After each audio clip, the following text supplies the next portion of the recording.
Le Saguenay-Lac-Saint-Jean est la région la plus vulnérable en lien avec les fameux tarifs douaniers américains, selon une récente étude réalisée par Desjardins. Bien que les impacts se sont avérés moins dommageables que prévu, l'économie régionale demeure fortement affectée, notamment en raison du poids important des secteurs de l'aluminium et de la foresterie. C'est pas parce qu'on est la région la plus vulnérable que nécessairement on va aller en crise économique, puis c'est la catastrophe. Ce qu'on réalise 1 an plus tard, c'est que la plupart des produits canadiens qui sont exportés vers les États-Unis sont exemptés de tarifs. Donc, où les tarifs sont encore élevés, c'est vraiment au niveau des tarifs sectoriels. Donc, comme on l'a mentionné, certains métaux, l'acier, l'aluminium, où là, on a un tarif de 50 puis sur le bois d'œuvre aussi. Puis vu que c'est des secteurs qui sont assez importants dans la région ici du Saguenay-Lac-Saint-Jean, mais ça fait en sorte que notre économie est plus vulnérable à la situation. Des régions ressources, par exemple, dans les cas de récession économique, sont les premières touchées. Alors, s'il y avait un ralentissement de l'activité économique au niveau des États-Unis particulièrement,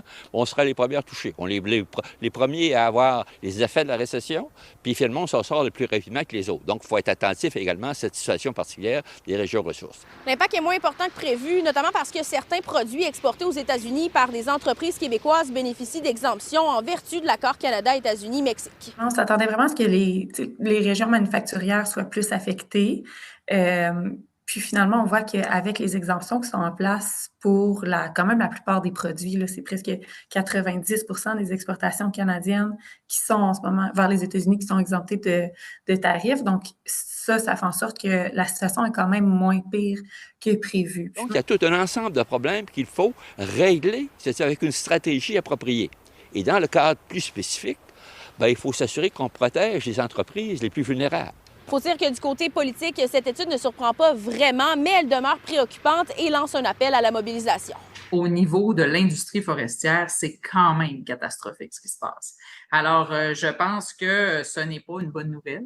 C'est plutôt un message à l'effet qu'il faut qu'on soutienne notre industrie forestière davantage. Je pense pas qu'aucun gouvernement responsable va oublier l'industrie forestière.